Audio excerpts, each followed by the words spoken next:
Happy Valentine's Day. So we thought it was a good day to start a new series and to talk about making love last, because especially love is one of those things that it needs to affect our relationships. I mean, that's the whole point of love, and it's the whole point of God's love to us, is how He affected us and how it has brought us into a relationship with Him. But I guess one of the struggles that we have is most of us understand that we can fall in love, right? We know what it means to often say, I love this, or I love this person, or all of a sudden to have a relationship where you have these expectations and these hopes and these dreams. But we also understand what it means to fall out of love, or to have love not be able to continue, or those dreams dashed or falling apart on us. And so the question is, well, how do you make love last? In fact, I put a lot in your outline this morning. It'll pop up on the screen also for you. Love is built, I was reading, an author said this, love is built on trust. Now, it doesn't mean that, when you say I love something that you trust it or it trusts you, but if you're talking about a love that lasts, the kind of love that is going to last, it has to be built on trust. Because in the relationship, in the love of the relationship, there are these things that have to take place in order for it to reciprocate, for it to go back and forth, and so that you say, no, it will grow, it will build, it will go through difficult times, but it will not collapse, it will not fall apart on us. In fact, Paul, when he's writing in 1 Corinthians 13, the great love chapter, here's what he says. He says, this is 1 Corinthians chapter 13, beginning with verse number 7. He says this. He says, love never gives up. That's lasting, isn't it? He says, love never loses faith. It doesn't give up. It doesn't give out. He says, love is always hopeful. Love endures through, say this part with me, love endures through what? That's amazing, isn't it? Love endures through every circumstance. And then he goes on to say later in the next verse, love will last forever. In fact, some of the translations say love never fails. Later in the next chapter, Paul actually writes, pursue love. So he's not just talking about any kind of love when he's saying this. He's talking about a very specific understanding of love, a certain definition of what love is all about. And it's actually in the Bible. The reason Paul talks about it is because this is the kind of love that God came to demonstrate to us, to show us, to get us to buy into and say, no, this is the love that you want, because this is the kind of love that will last. But let's be honest, we struggle with that. It's difficult for us. We want something like that, but then the question is, how do we continue in it? How do we help it grow? What are the things that we can do that align with the love that God has for us and the love that God tries to teach us? And then at the same time, what are the things that if we do, we actually sort of squash it? We cause it to fall apart. I put in your outline a few things are more destructive to love, and especially the love-trust relationship, then I thought of two things that I think are really key. And the slow erosion of love.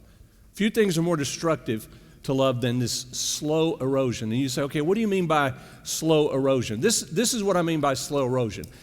Somebody loves someone else, and they do things for someone else, and they care for someone else, and they feel as they do this, over time, it's a slow erosion, they feel that the other person doesn't care. The other person doesn't respond. The other person doesn't notice.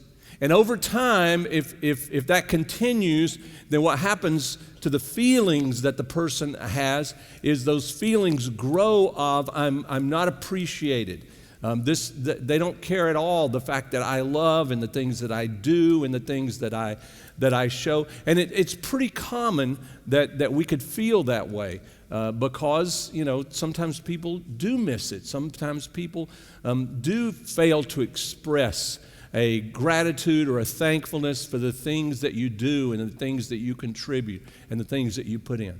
I mean, I've talked to men before who say, I work and I work and I work and I work and I work to provide for my family, and it just appears that no one cares all the sacrifice and all the work that I put in. Or I've talked to moms before who say, I do so much for my kids, and I work and I work and I give to them, and it just feels like no one ever cares or appreciates what I do for my family. You ever feel that way? Sure. And that slow erosion can be absolutely deadly over time to love. It can just take out the life of a relationship of love. And then the second thing is, I call this the mortal wound. And this comes from the other side of the relationship. And the mortal wound is this: the other person does give, they do care, they do have these feelings, but the other person never expresses gratitude, never says thank you, never says, what you do is so important. I so appreciate all that you give and all that you pour into this relationship.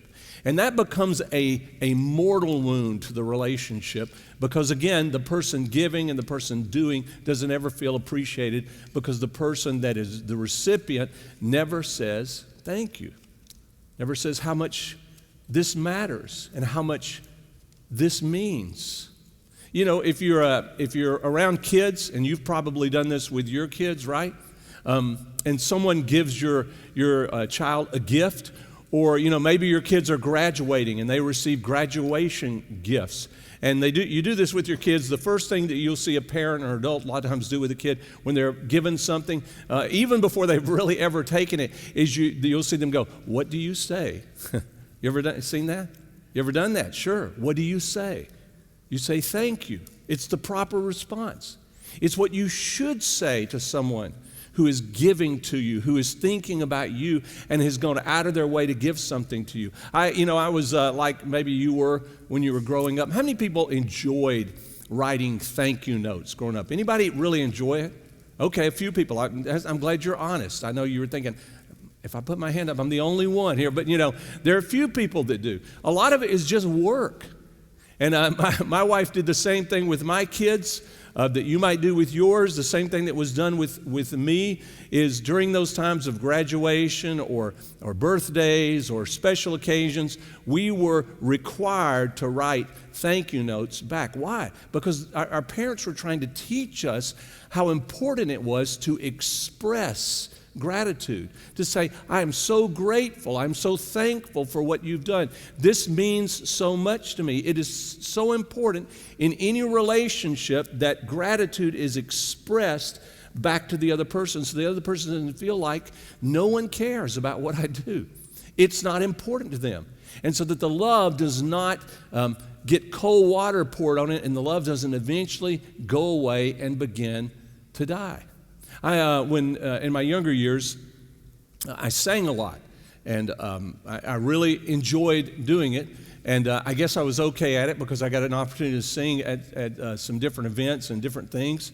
And one of the things that I was taught, because I didn't know how to handle when someone came up to me and told me that they enjoyed the song. They would say, boy, we really like that. That meant so much to me. And I would kind of hee-haw around, and I didn't know exactly what to say. And I would say, oh, it's really not that good and whatever. And finally, the first real mentoring pastor that I had, he took me aside real quick and he says, let me tell you what you say.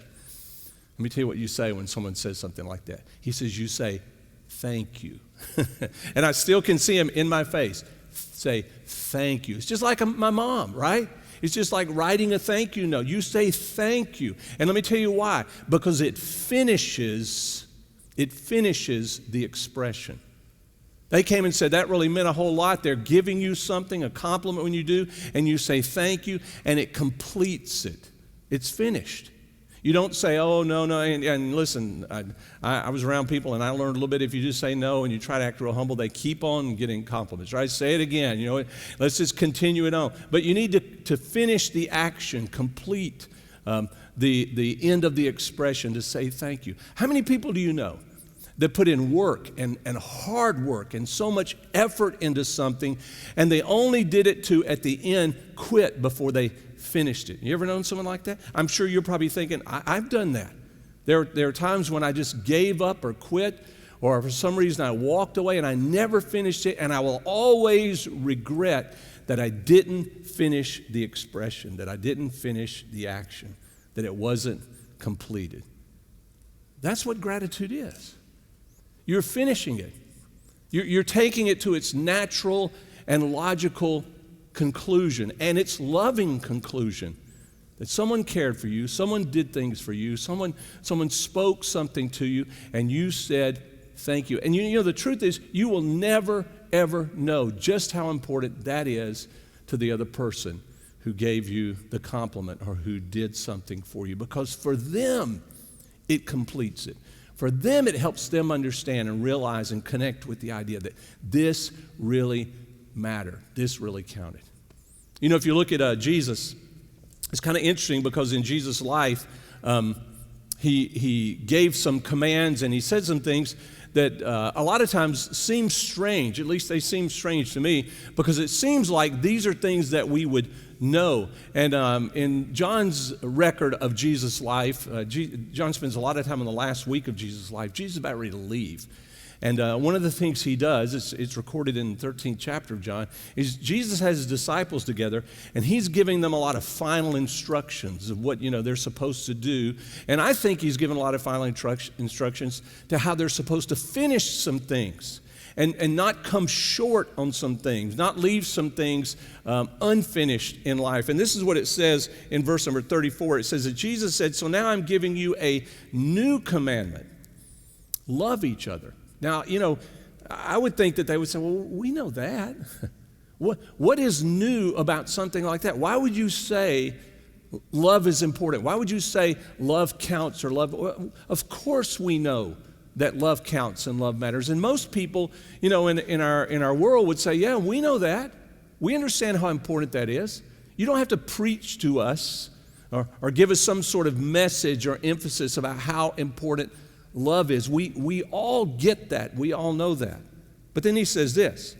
He says, just as I have loved you, you should love each other.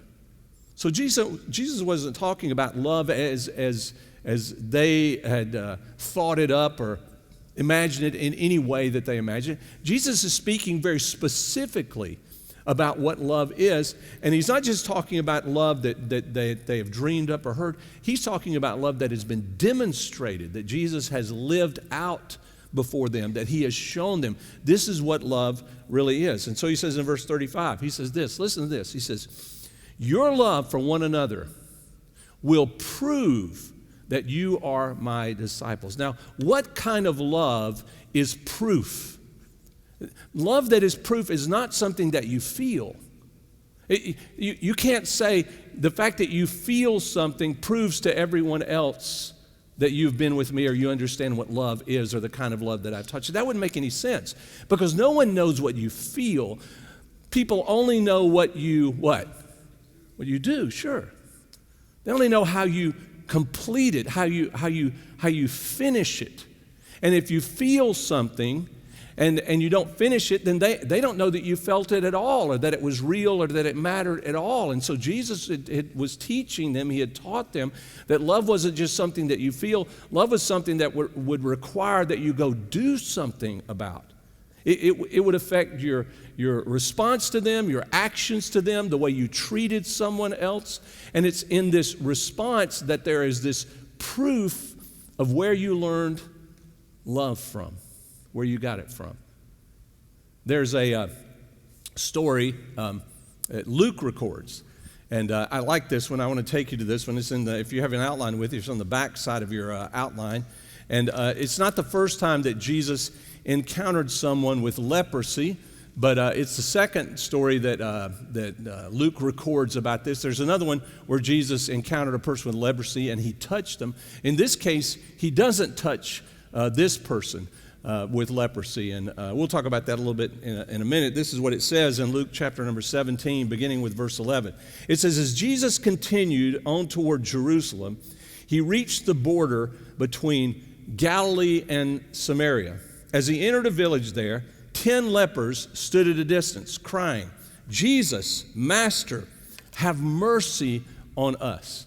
Now, most of us know what leprosy is, and most of the time it's because of the Bible, but leprosy is a disease that is actually still around. It's just not talked about as much because leprosy is now curable. People actually are cured of leprosy. It's a pretty lengthy process because they figured out that leprosy was caused by a bacteria, and in order to conquer the bacteria, you're given a combination of a lot of antibiotics over a long period of time, and eventually they're able to drive the bacteria out of your body and you're cured of it. In fact, years and years ago, there was a man who came to the church, and I got to know him, and one of the things he told me in private that he never told anyone else, and he said, I can't tell anybody else, is he says, I used to have leprosy.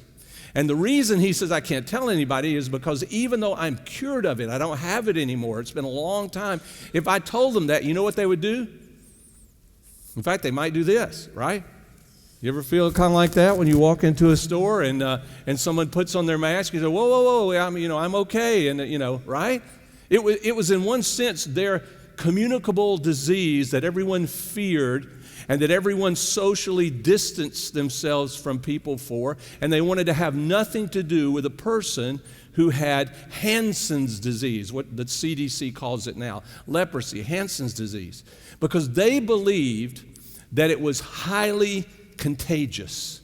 They believed that if you touched someone, got around anyone, if you were close to anyone, that you could catch what they had, and they didn't like the disease. If you know what leprosy is, leprosy, when the virus, it goes and it usually forms discolorations on the skin, patches on the skin, but the most devastating thing about leprosy is it affects the nerves on the skin, and you lose feeling in your body, which is why you see pictures of people who are lepers, and they have wounds and cuts. A lot of times that's because they don't feel anymore in those places, and so they injure themselves, and they don't even realize that they have injured themselves. It's a constant problem for them. It's sort of like, when you go to the dentist, and you get a shot of Novocaine, and the dentist warns you, and be careful, don't bite your tongue, or don't bite because you can chew it up and have no idea that's what you're doing because you don't feel anything anymore. And that's what a leper faced. But socially, what a leper faced was this. No one wanted anything to do with them. They were completely distanced from people. They were considered in the Jewish law and among those at the temple and the religious leaders, they were considered unclean.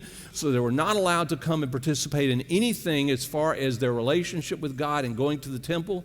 The community around them ostracized them and kept them in little groups or by themselves. Most of them had to wear something, maybe bells or something, where they could come and they can say, a leper is approaching, unclean, so that you would know, I want to get out of the way quick, and I want to make sure that I'm distanced from them because I don't want what they have, right?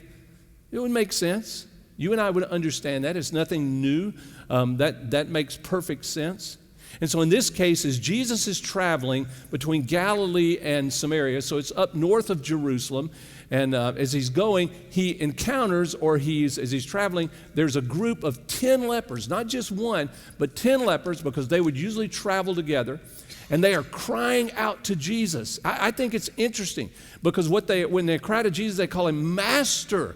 Have mercy on us. And here's what they're acknowledging. We need you to do something for us that no one else can do for us. We need you to do something for us that we cannot do for ourselves, because our lives are separated. Our lives we're pushed aside. We don't matter and we don't count as far as anyone else is concerned, and there's no hope for us that this will ever change. However, they had heard that there was hope in this man named Jesus. In fact, they may have even seen Jesus do miraculous things before, but certainly they had heard of the miracles that Jesus had performed for other people. And they thought, here's a chance. Here is someone that could change everything, and our lives could be totally different. But it would require one thing, right? It would require that Jesus cared for them. It would require that Jesus have mercy upon them. Why would you have mercy upon someone you don't care about or something you don't care about? You wouldn't.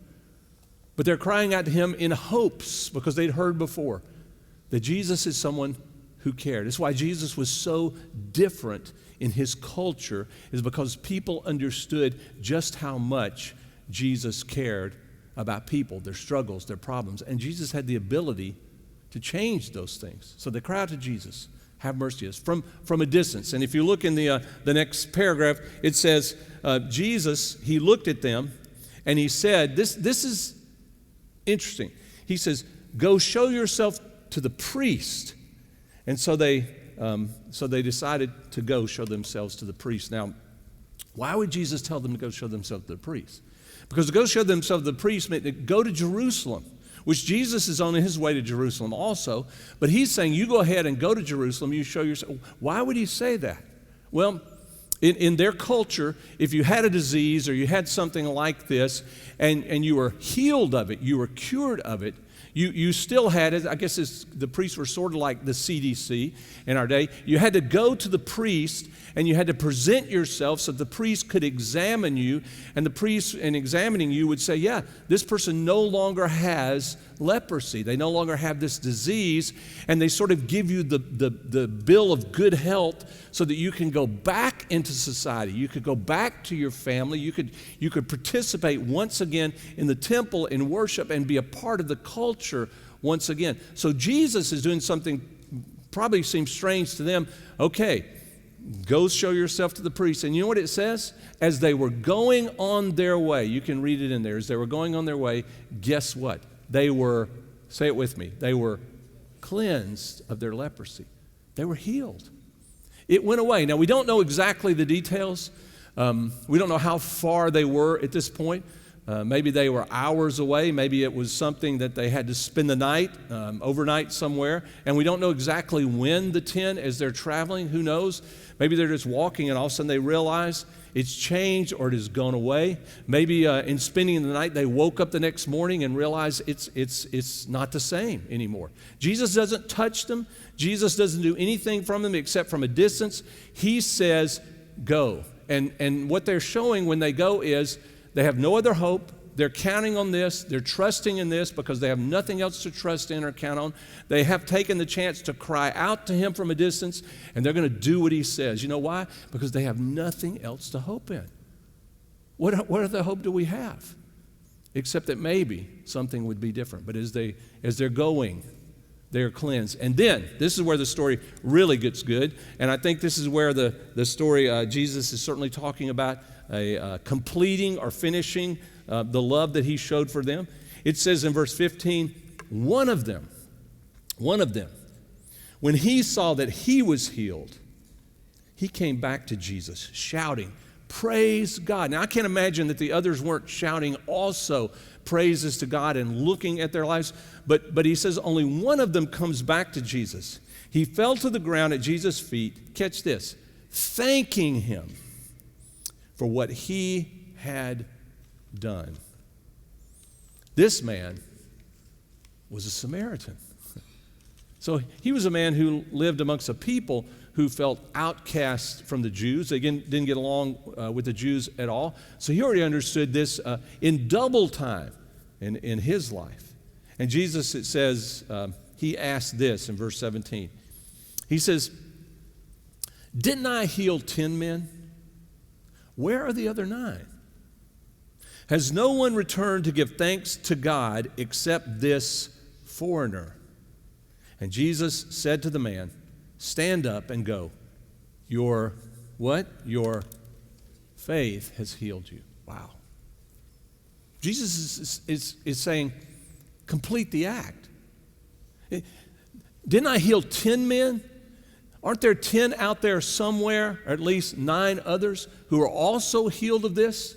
And yet only one comes back to say thank you, to show appreciation, to express the gratitude for what he has done for them that no one else could do. Now, you and I would understand. We say, well, maybe they just got caught up and they thought, wow, now I'm going to go back and see my family or my friends. Maybe I'm going to return to my job that they wouldn't let me go back to. And they're just absolutely excited to go back to those things. But at some point, don't you think at some point they thought, maybe I should have, right? Maybe it would have been a good idea the one who changed everything, the one who actually loved me, and the one who healed me. Maybe it would have been a good idea to go back and express and to say, but just like us, so many times we get caught up in the things that we're doing and the excitement of how our lives are and what we like about life that we forget to go back to the person who meant so much, who mattered so much, who did so much for us. And we forget to go back to that person and say thank you. And let me tell you, it not only matters to you to go back and do that, it matters incredibly to the other person. It mattered to Jesus. So much so that Jesus says, so where are the other 9? I mean, he didn't blow that off. He didn't just say, hey, I understand, of course, right? He was like your mom. Say, sit down and write. Yeah, because she knows, Jesus knew how important it was for an act of love, for kindness to be expressed, for an expression to come back to the person who gave the act of love, expressing gratitude and thankfulness to the other person. That completes it. That makes it one whole act.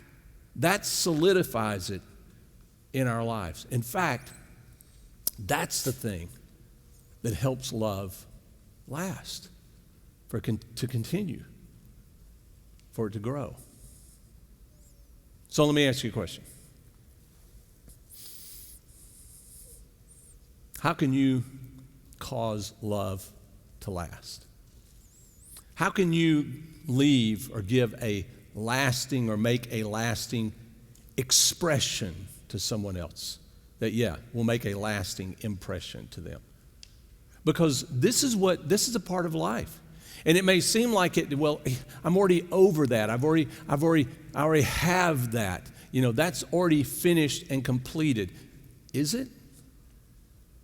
Or is it only finished and completed when you and I express gratitude to the person who loved us and who cared for us? I know you're thinking, I know this is Valentine's Day, and this sounds like something that a preacher might come up with, and maybe you're doing this because you feel guilty about some of your own relationships. So every one of those is true, right? Just to go ahead and get you off the hook, of course. And sometimes when you work on things like this, you realize, because none of us do this naturally. This is not something that we just, there's somebody that always does it. This is something that you learn. Which is why, your mom pushes you to do it, which is why someone encourages you to do it, which is why Jesus, does this, and Luke realizes how important this story is as far as our love is concerned for other people. Because Jesus is demonstrating to us, not just talking to us about love, not just saying I love you, he's demonstrating love and teaching us how to demonstrate love. Because when you express gratitude, that's what you're doing. You're completing the circuit. You're giving back and connecting their love to you, and you're helping them understand just how much it means to you that they have loved you. So I know that it's Valentine's Day, and what I'm about to tell you, I have already done, because I'd be in real trouble if I didn't. And I know that you're thinking, but if I go and I express love or gratitude to someone, and they, they're in here, or they're watching online and they realize, you just did that because the preacher said, does it really matter? Does it really count? Because is it really an original idea? Who cares? I'll tell you this, if they're in here and they're sitting by you and you don't do it, now you're in bigger trouble. Let's just be honest. Let's be honest. We all understand none of these are original ideas. These are things that we learn. These are things that we recognize how important they are, and we either put them into practice or we ignore them, and we suffer the consequence to our own peril and to the peril of our relationships. It's not natural for me to write thank you notes and to express gratitude to someone else. But it is something that I need to continue to learn to do. And here's what I would encourage you to do. At some point, with the people that you love the most, that you care the most about, put it in writing. Just write it out. Say, I'm so thankful for these things that you've done. I'm so grateful that you cared for me in this way. Because in putting it in writing, they cherish it and they carry it with them because they see that you cared enough. It was so important to you that you actually wrote it down. I've done a lot of weddings over time. And one of the things that I do with weddings when I'm meeting with a couple who wants to get married is I actually ask them to write down what they feel, how they think about the other person, to express their gratitude and their hopes and their dreams in this going forward. For some people, this is really hard. I understand. For some people, it's not.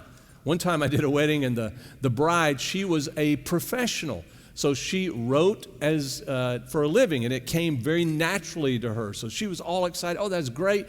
And she was back in a couple of days with 5 pages. I mean, it was like a small book. And it can be a little overwhelming that someone, is this good at it. You don't have to be that good at it. And I'll tell you, one time in doing this, a guy came back to me, and he had a Hallmark card. And I said, that's great, doesn't count. These are someone else's words. I said, I want you to put it in your words, and she will know that these are your words, that this is the way you would say thank you and how grateful I am for you and who you are and what you do in my life. Can I give you one little insight also into this? This is one of the reasons that a new generation and a new culture have given up on marriage. Because what they see is in marriage, you love somebody, you care for somebody in marriage, and then all of a sudden when you get married and they have attached a negative to the commitment in the marriage itself as if the commitment caused this. Yeah, it's completed, and that means they quit showing gratitude or thankfulness because they see it as it's done. I've already kind of conquered it, and this is especially for men. I'm saying this, that it's over, and I'm moving on to the next thing. And so a new generation says, so in that case, if we never complete it, if we never get married, then maybe it will stay in the stage of expressing, and I'm so grateful, because let's face it, when we are falling in love and we find somebody that we love and we want to spend the rest of our lives with them, we are much more attuned to trying to express ourselves than we are afterwards. Now, I'll go ahead and tell you, it's a mistake, but I understand why a new generation will use this sometime to say, if I get married, then all of that will stop. Because statistically, it's not true. And statistically, there are plenty of people who decide to forego marriage. Let's just move in together. Let's just act like we're married without saying we're married, without the label and without signing the deed and all that. And then it will not sour, and it's not true. This is just a tendency of human beings to take things for granted and to forget and to stop expressing. In fact, it actually does the opposite, because you're still moving toward sealing the deal, expressing gratitude, which you need to do. And then you need to do it again, and you need to do it again, and you need to do it again, because expressions of love and someone caring for you continues. And so, yeah, you have to come back again and say, thank you, I'm so grateful, just look at what you did for me. Absolutely, over and over and over again. It's how love grows. It's what causes love to last in a relationship. So, yeah, it's weather's cold, right? It's going to freeze up. You can only watch so much television. Yeah, you get bored with it. Sit down. Write a letter. Write thank you to the person that means the most to you. Maybe the people that mean the most to you. It's documented. It's there forever. It's something that they will cherish and they will keep with them and hold on to because those expressions of love are now expressed back to them in a way that you know it's going to last. Let's pray together. Heavenly Father, we thank you that you don't just talk about love and you don't just say that you feel love toward us, but for you, love was something that demanded that you do something about. And you did when you sent your son Jesus into the world. And I'm so thankful that Jesus didn't just walk around with people and talk about love, but he demonstrated it, and he tried to show them how important it was, not just to feel something, but to decide whether they could put actions behind those feelings. And then when someone else loved and cared them, they could express gratitude to the person who did. Father, we thank you that your idea of love is not that it's a temporary thing or something that fails or goes away, but for you, love is something that lasts forever. It's the thing that matters more than anything else, and it's the thing that causes us to recognize just how much other people matter, especially those people who are so close to us. So, Father, help us to understand how important it is for us to express our gratitude and how much that makes love last. In Jesus' name.